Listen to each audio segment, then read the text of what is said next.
दोस्तों, सभी का स्वागत है मेरे ब्लॉग में। और बहुत ही ज़्यादा कमेंट आ रहा था कि भाभी के साथ क्या हुआ, भैया आप बाल और दाढ़ी क्यों बनवाए।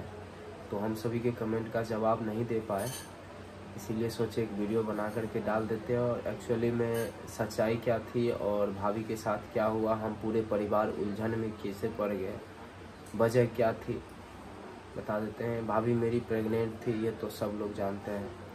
और आज से एक सप्ताह पहले भाभी का 9वां महीना लास्ट मंथ चल रहा था। और एक सप्ताह पहले जो है मम्मी को करंट लग गई, जो कि रील आप लोग देखे होंगे। और करंट लगने के बाद पता नहीं किसकी नज़र लगी मेरे परिवार के ऊपर। उसके बाद मेरे मन में और परिवार में सभी के मन में डर सा हो गया कि लग रहा है जैसे कुछ हो जाएगा, कुछ होगा, बहुत बड़ा कांड होगा। लेकिन हम लोग कभी ये नहीं सोचे थे कि भाभी के साथ ऐसा होगा और मेरी आने वाली छोटी सी प्यारी सी जीवन जो है आती घर में प्राणी, उसके साथ ऐसा होगा। लेकिन 4 दिन के बाद कल परसों पर शनिवार को भाभी को दर्द उठा और भाभी को हॉस्पिटल लेके हम लोग गए थे। भैया गए थे, हम नहीं गए थे। तो वहाँ जाने के बाद जब डॉक्टर के द्वारा पता चला कि भाभी के पेट में मतलब 4-5 दिन से बच्चा जो है मरा हुआ है, तो उस टाइम किसी को मालूम नहीं चला।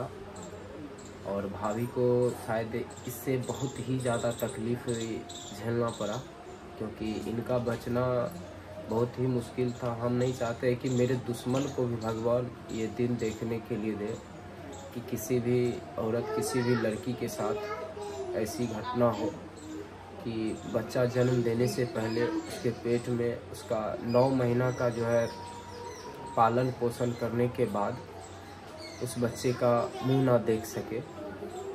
लेकिन भाभी आप लोगों के सामने है, तो सिर्फ आप लोग के दुआ और आशीर्वाद, माता रानी ऊपर भोलेनाथ के आशीर्वाद से, क्योंकि इस कंडीशन में भाभी का बचना बहुत ही मुश्किल था।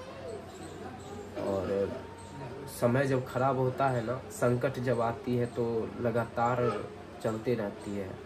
पता नहीं भगवान के लाठी में चोट बहुत लगती है, दिखती नहीं है लेकिन चोट बहुत लगती है। इसीलिए हम लोग बहुत परेशान थे। मेरा पूरा परिवार जो है उलझन में पड़ गया। और सच तो यह है कि भाई यार बहुत टूट गया है। इतना संकट जो है ना मेरे जीवन में कभी नहीं सोचे थे कि कभी आएगा। बहुत टूट गया, इतना टूट गए हैं कि, लेकिन फिर भी हारेंगे नहीं। आप लोग साथ है ना, खड़ा रहेंगे एनी टाइम, टेंशन नहीं लीजिएगा। मरते रहेंगे फिर भी आप लोग के लिए भाई तेरा खड़ा रहेगा। घबराइएगा नहीं कि बाबा गुरु का समय थोड़ा सा समय नहीं खराब हुआ है, बस शरीर खराब हो गया है। क्योंकि हर कोई, कभी मम्मी को कुछ हो जा रहा है, कभी कोमल को कुछ हो जा रहा है, कभी भाभी को कुछ हो जा रहा है, कभी हम बीमार पड़ जा रहे हैं। तो इसमें समय का भी दोष दे सकते हैं, समय के साथ साथ सब कुछ। लेकिन फिर भी मर लो हाथी 1.25 लाख का होता है।